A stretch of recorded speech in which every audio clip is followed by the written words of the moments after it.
하나님을 알게 되면이라는 제목으로 주신 말씀 전하겠습니다. 오늘 본문 전에 길리기아와 밤빌리아 바다를 건너 루기아의 무라시에 이르러 이달리아로 가는 배를 만나게 됩니다.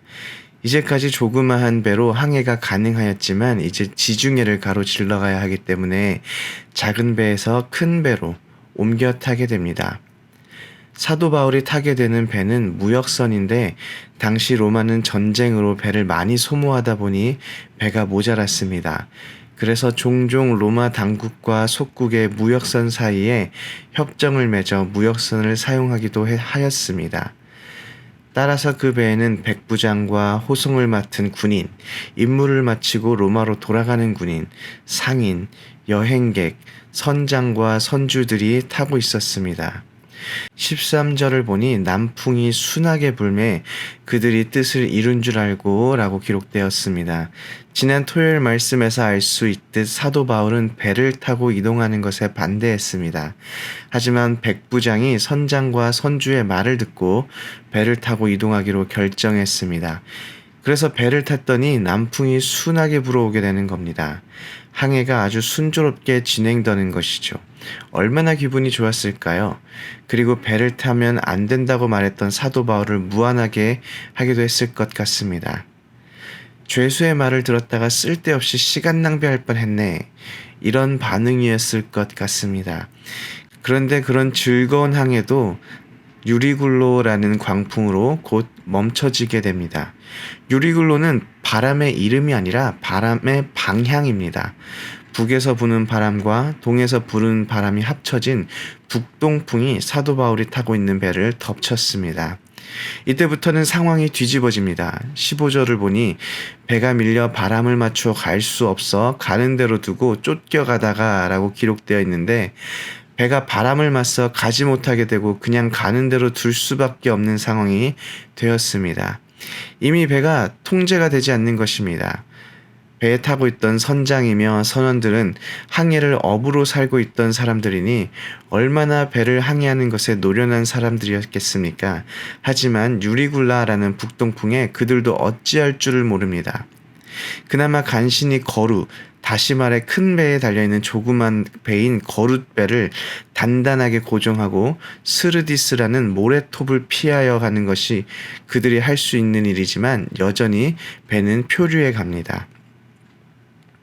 풍랑으로 심히 애쓰지만 이튿날이 되어도 상황이 좋아지지 않자 사공들이 로마에 가서 교역할 수 있는 물건들을 바다에 던지기 시작합니다. 그래도 상황이 나아지지 않자 이번에는 배에 있는 가구마저 바다에 버리기 시작합니다. 그 상황에서 할 수 있는 모든 일을 했음에도 20절을 보니 여러 날 동안 해도 별도 보이지 않고 큰 풍랑이 그대로 있다고 기록되어 있습니다. 해도 별도 보이지 않으니 표류해 가는 곳이 어디쯤인지 어느 방향으로 표류해 가고 있는지 알 수 있는 것이 아무것도 없습니다. 곧 구원의 소망마저 사라졌습니다. 그리고 목숨이 왔다 갔다 하는 어렵고 힘든 상황 속에서 사람들이 오랫동안 먹지 못하였다고 성경에 기록되어 있습니다. 이때 갑자기 사도 바울이 등장합니다. 폭풍으로 배가 흔들리고 해도 별도 보이지 않고 이리저리 배가 표류할 때만 해도 성경은 사도 바울에 대해서 철저하게 침묵했습니다. 살 수 있다는 소망도 다 사라져버린 지금 사도 바울이 등장해서 이제는 안심하라 라고 말을 합니다. 22절을 다시 읽어보면 내가 너희를 권하노니 이제는 안심하라. 너희 중 아무도 생명에는 아무런 손상이 없겠고 오직 배뿐이니라 라고 사도 바울이 말합니다. 이제는 안심하라 라는 말이 어떻게 들리십니까? 제가 만약 그 배에 타고 있었다면 짜증이 확 났을 것 같습니다. 사도 바울이 이 말을 할 때에 배 안의 상황이 좋아졌습니까?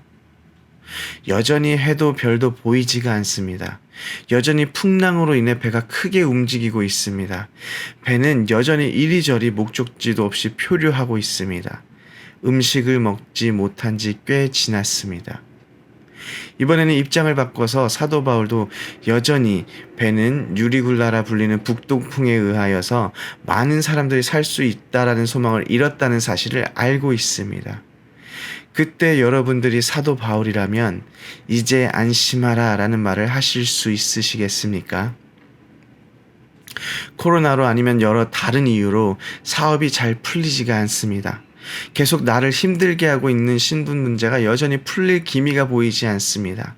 학생을 예로 들어보면 계속 시험에 떨어지고 좌절이 됩니다. 이때 이제 안심하라 말할 수 있냐는 말입니다. 사도 바울이 이제 안심하라 말할 수 있는 근거가 무엇인가요? 이 장면을 보고 있는 사도 바울은 폭풍 속에서도 담대하였다 말하거나 인생의 분명한 목적을 잡고 있는 사도 바울에게는 두려움이 없었다. 이렇게 빠른 결론을 내리면 안 된다 생각됩니다. 23절, 24절에 하나님의 사자가 사도 바울에게 바울아 두려워하지 말라. 내가 가이사 앞에 서야 하겠고 또 하나님께서 너와 함께 항해하는 자를 다 내게 주셨다 하였으니 라고 말씀하고 있습니다. 하나님의 사자가 사도 바울에게 두려워하지 말라 말했다라는 것은 사도 바울 역시 두려워하고 있었다는 말입니다. 사도 바울도 우리와 똑같은 성정을 가지고 있기 때문에 그 역시 두려움을 느꼈을 것입니다. 하지만 하나님의 사자가 사도 바울에게 말씀하였고 그리고 25절에 보면 나는 내게 말씀하신 그대로 되리라고 하나님을 믿노라 라고 사도 바울이 선포합니다.